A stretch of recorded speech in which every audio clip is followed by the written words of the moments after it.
Hello there, my name is Tunde Olaniro and I'm welcoming you to Engineering and You. This is a program that is set aside to encourage young Nigerians to choose engineering and science-related courses, and doing this will make our environment better and will make the future brighter and our world a good place, a better place to live in.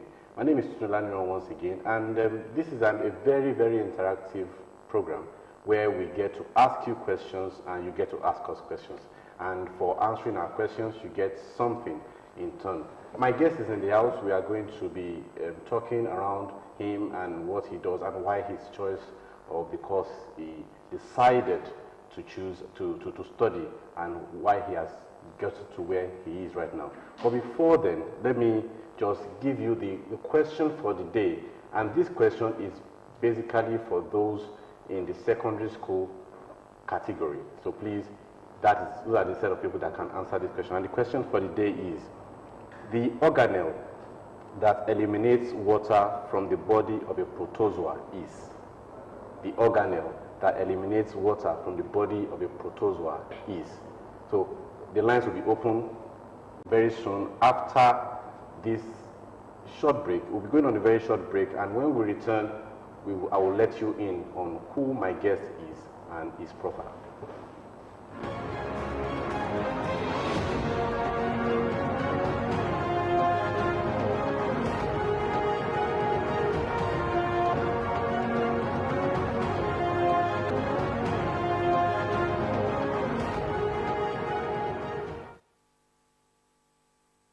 Hey, welcome back. My guest is Engineer Olaolu ODUGBEMI.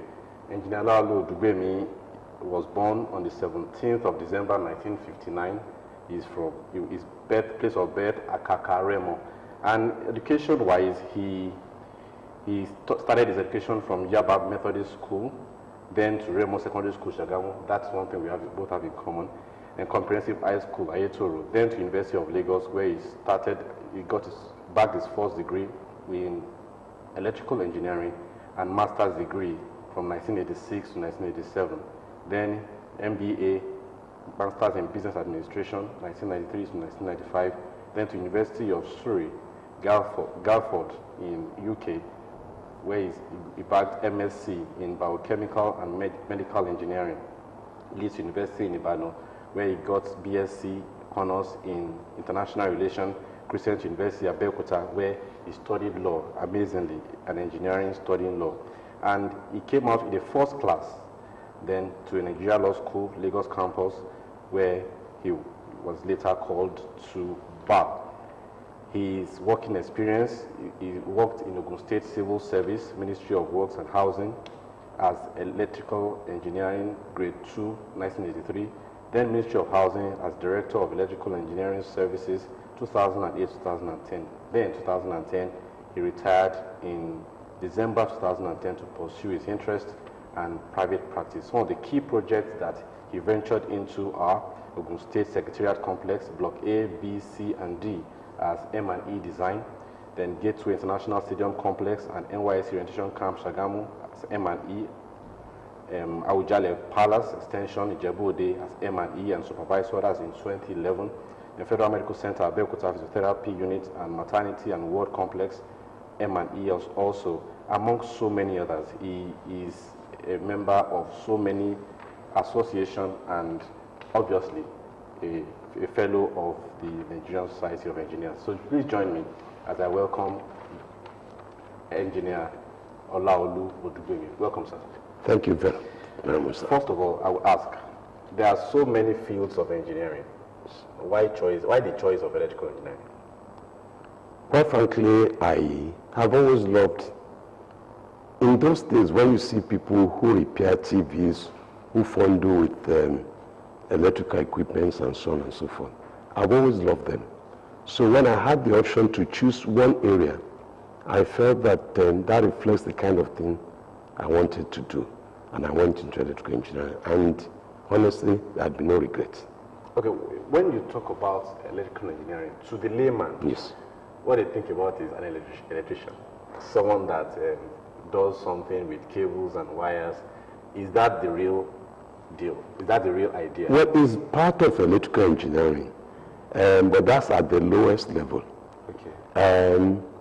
When you look at electrical engineering, you are thinking of everything and anything that has to do with electric circuits, has to do with electronics, has to do with electromagnetism, has to do with electrical circuit, transmission of wires, transmission of cables, the environment that we're in, acoustics, sound engineering. In fact, it's cutting across so many things now that you virtually be thinking that there's virtually no limit. In buildings too, electrical engineers are they design the facilities that you see.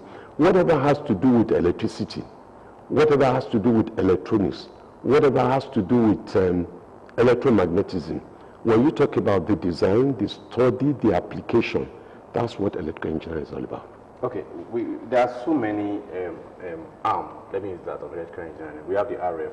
What's the meaning of the RF and what is it all about? RF actually talks about radio frequency, and you're talking of things like transmission of radio frequency, you're talking of things like what we are doing here. People are watching us at home. That has to do with, and we're not taking wires there. That has to do with radio frequency. Something, there is a lot of things in the air that we don't see with our eyes. That's the aspect of what I call electromagnetism. An aspect that you will not need to see them with the eyes, but they are there at different frequencies. Radio waves are moving in the air. And then we are taking signals here, we are taking signals even from we are taking signals even from the sky. There are satellites all over, and they are beaming signals to, but when you have the right equipment, you will be able to pick them. If you don't have them, it will appear as if nothing is happening. So it's a very vast field, and it's still advancing. Thank you. Okay, another arm that I just studied about is power and control. What's the difference between the two? Well, they are related. Power, generally, when we talk about power, we're talking of generation, transmission, and then distribution of electrical energy. The electricity we use at home, it comes through, some has to be generated at turbines, at stations like thermal stations and different places. Then, at that point, it is transmitted at a very high voltage. And then it gets to the user end, where you now have to again step it down, and then you now take it to the level that people can use at home. And then you're talking about control. Control generally is not limited to power. Control has to do with whatever has to do with electricity. There has to be some measure of control. Just as the name says, control engineering is dealing with how do you put whatever you have generated into control. People are we are here now, somebody is controlling one thing or the other to make sure that things go well. So control engineering is another area of engineering that borders on how you control the electricity, the radio waves, whatever you have generated. So it cuts across every arm of engineering, engineering generally. You use control not just in electrical, but even in mechanical, in different areas. All right, in case you are just joining us, this is Engineering and we had given out a question for the day. So if the phone lines will be on your screen right now, you can call in and ask my guests some questions if you want to, and answer our question if you want to. The question is, again, the organelle that eliminates water from the body of a protozoa is.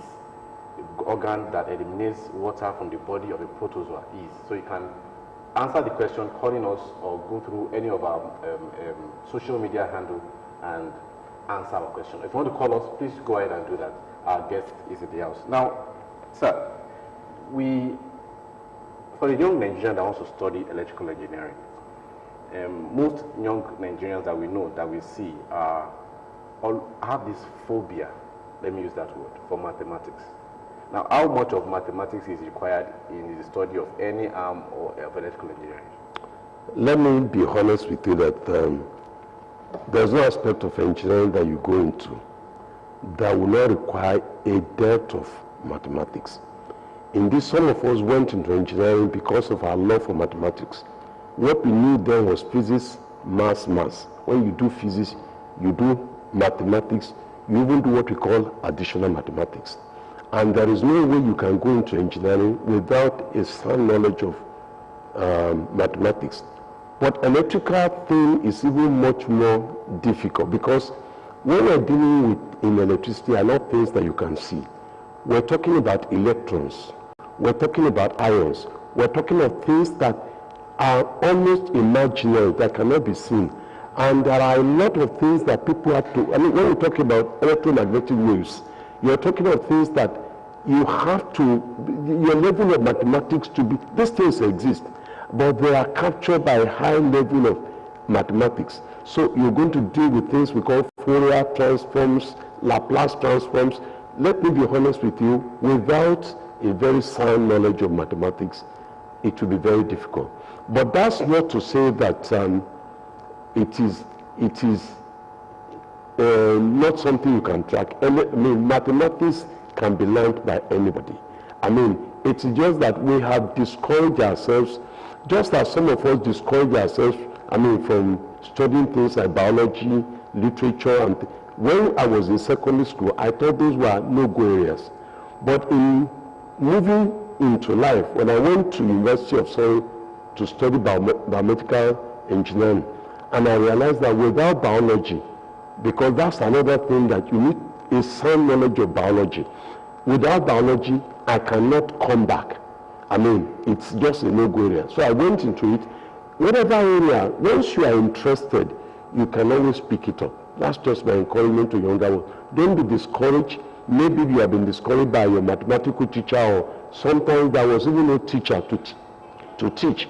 And that's why many people are not able to actually go into them. At whatever level you are, if you take sound interest in it, you get a good teacher. I can assure you, mathematics is not a no-go area. What other subjects can be? Okay, we have a caller on the line. Engineer Kehinde Adeosho from Abeokuta. Engineer Kehinde, good evening. Good evening, sir. I welcome the guys on the program. I just want to shed more light on mechatronics engineering. Because we understand that in mechatronics engineering is a bridge called between electrical, electronics, and the mechanical. So that maybe we can at least arrange the interest of the young people in this new field of engineering. Thank you, sir. What did you get? I think he's talking of more of biomedical engineering. Okay. And then mechatronics. Okay. All right. All right. Well, you know, in the just like what I said about biomedical, mechatronics is another. I mean, you see, as our world develops, we're beginning to find new challenges. Before it used to be mechanical standing on its own, electrical standing as a whole course, and then we're talking of electronics branching out of electrical engineering standing on its own. Now, because of developments in our world, and there is beginning to be a fusion between, you know, these days you have big mechanical equipments. These days they are not controlled by manual things that we do. Electronics are behind them. You have robots, you have things that are controlled even by non-human beings, which is basically electronics. So mechatronics is coming in as a fusion of a bit of this, so that you can make a whole out of the whole thing. What we see now is that mechanical equipment, heavy machines, are no longer involving human beings to control. There are robots, there are devices that will do one thing at a particular time without the need for human intervention. And therefore, you need to be able to get your mechanics very well, and then be able to also have a sound knowledge of electronics. I see mechatronics as a fusion, you understand, of the application of electronics into mechanical problems. How much of mechatronics do we have in electric cars that we have nowadays, that are coming up nowadays? Well, usually before, we used to look at cars as more of automobile engineering. I mean, automobile engineering is actually an aspect of mechanical. So nobody bothered to think that, but these days that you even have cars without drivers. You understand what I'm saying? Something has to drive them. Some you put on a car that will depend basically on GPS without a driver on it. It's going on a particular journey, and you need to program it. Those programming are itself an aspect of computers, an aspect of electronics. Integrated circuits are coming in. Robotics is coming into some of them. So you are fusing electronics into an aspect that was humanly totally mechanical. You understand what I'm saying? So you are beginning to have a situation in which electronics have to blend, and they have to work seamlessly as if there is a human being that's actually in control of them.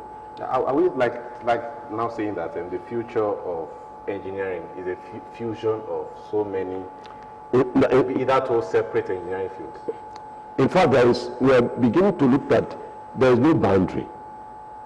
We are beginning to get to a level in which we are saying, when the future comes, we'll now be getting buildings constructed by robots. I mean, it is just a matter of maybe somebody controlling, take this one to this place at this point in time, take the other one to another place. We are getting to a level in which there will be no boundary. When I did biomedical engineering, medical engineering used to be a separate field entirely.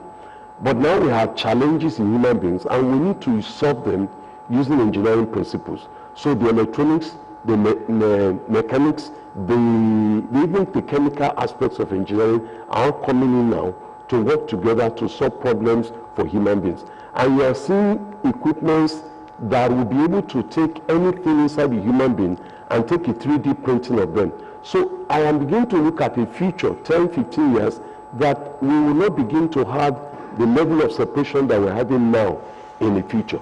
Thank you. All right. Our time is not always on our side on this program, but I'm sure you learned one or two things that would spur you into studying electrical engineering, like my guest in the house. And the question that we asked earlier on is the organelle that eliminates water from a body of a protozoa is what? Now, since we don't have anyone calling to answer the question, maybe I should just give the answer. The answer to that question, our question for the week, is contractile vacuole.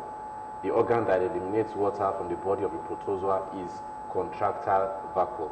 And the question for the week is the process of anaerobic respiration of yeast in sugar solution is known as what? The process of anaerobic respiration of yeast in sugar solution is known as what? So the answers to this question, you can send it through our various social media, and our communication can continue after this program. So it's just send your questions. Whoever gets it would get a gift courtesy of Prince Engineer Yemisi Shidon, FNSE. So just let the conversation keep going on our Facebook, on our Twitter, and on our YouTube page. So on this note, I would like to say thank you to Engineer Olaolu ODUGBEMI for coming to the program. Thank you very much. I'm sure that our young Nigerians will have learned one or two things on engineering and electrical engineering. Thank you. And most importantly, mechatronics. So this is where we draw the curtain on this week's edition of Engineering and You. But before we go, we'll leave you with what we call the role model of the week. And that is what we'll leave you with on this edition of the program. So my name is Tune Olaniro, and next week join us again and let us learn another arm of engineering as a field. Thank you very much for watching. Bye-bye.